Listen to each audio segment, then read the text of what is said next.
Praise the Lord. இன்றைய தியானம் லூக்கா 8:4 முதல் 15 வரை.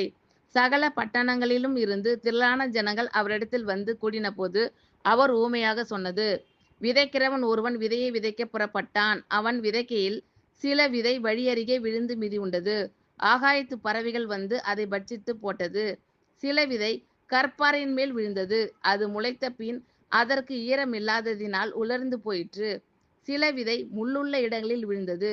முள் கூட வளர்ந்து அதை நெருக்கி போட்டது. சில விதை நல்ல நிலத்தில் விழுந்தது. அது முளைத்து 100 பலன் கொடுத்தது என்றார். இவைகளை சொல்லி, கேட்கிறதற்கு காது உள்ளவன் கேட்க கடவன் என்று சத்தமிட்டு கூறினார்.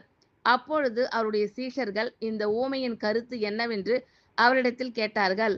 அதற்கு அவர், தேவனுடைய ராஜ்யத்தின் ரகசியங்களை அறியும்படி உங்களுக்கு அருளப்பட்டது.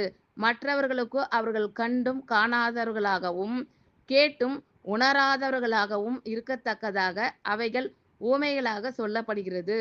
அந்த ஊமையின் கருத்தாவது: விதை தேவனுடைய வசனம். வழியருகே விதைக்கப்பட்டவர்கள் வசனத்தை கேட்கிறவர்களாய் இருக்கிறார்கள். அவர்கள் விசுவாசித்து இரட்சிக்கப்படாதபடிக்கு பிசாசானவன் வந்து அவ்வசனத்தை அவர்கள் இருதயத்திலிருந்து எடுத்து போடுகிறான். கற்பாறையின் மேல் விதைக்கப்பட்டவர்கள் கேட்கும்போது சந்தோஷத்துடனே வசனத்தை ஏற்றுக்கொள்கிறார்கள்.